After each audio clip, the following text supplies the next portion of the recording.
গুড়িয়ে দেব, ভেঙে গুড়িয়ে দেব। ইসলামের জন্য সৈনিক চাই, সৈনিক। ইসলাম সৈনিক চায়।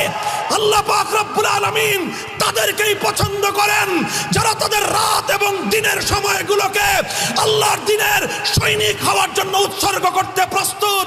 আল্লাহ তাদেরকেই চান যখন ইসলামের জন্য ঘাম ঝরাতে হবে তারা ঘাম ঝরাতে প্রস্তুত। আল্লাহ তাদেরকেই চান ইসলামের জন্য যখন প্রয়োজন হবে অশ্রু ঝরাতে তারা চোখের অশ্রু ঝরাতে প্রস্তুত। আল্লাহ তাদেরকেই চান আল্লাহর দিনের জন্য যখন প্রয়োজন হবে বুকের তাজা রক্ত দেওয়ার তখন রক্ত দিতে প্রস্তুত থাকতে হবে। আমাদের পরবর্তী টার্গেট হলো চূড়ান্ত ইসলামী বিপ্লব। এরপরের বিপ্লব হবে আল্লাহর জমিনে কোরআনী রাজ কায়েম করার বিপ্লব। বাংলার প্রতিটি জনপদে, প্রতিটি পাড়ায় পাড়ায়, প্রত্যেকটি মহল্লায় কোরআনের বিপ্লব তৈরি করার জন্য যুব সমাজ আল্লাহর কোরআনের সৈনিক হিসেবে নিজেদেরকে প্রস্তুত করো।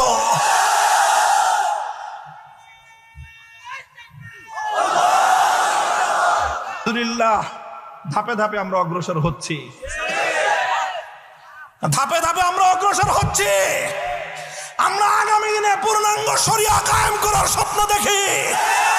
বাংলাদেশে ইসলামী বিপ্লব হবে, কোরআনী হুকুমত কায়েম হবে, আল্লাহর কোরআন হবে বাংলাদেশের সংবিধান।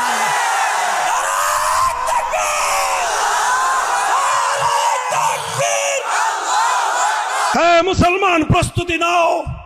শহীদ আবু সাইদ যেভাবে ফ্যাসিবাদকে বিতাড়িত করবার জন্য জালেমের বুলেটের সামনে বুকটা টান করে দিয়েছিল, বাংলার মাটিতে আরো আবু সাইদ আছে না নাই? মনে রাখবে, আবু সাইদ জীবন দিয়েছে, মরে যায় নাই। আবু সাইদের প্রাণ প্রদীপ নিভে গিয়েছে, আবু সাইদ মরে নাই। আবু সাইদ জীবন দিয়ে অমর হয়ে থেকেছে।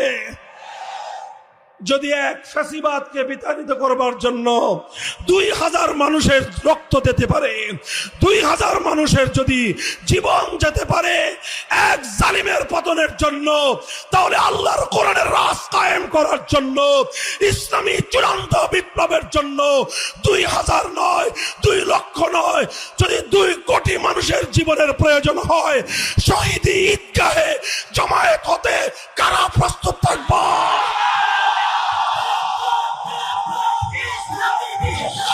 শুধু আবেগ দিয়ে আল্লাহর দিনের সৈনিক হওয়া যায় না।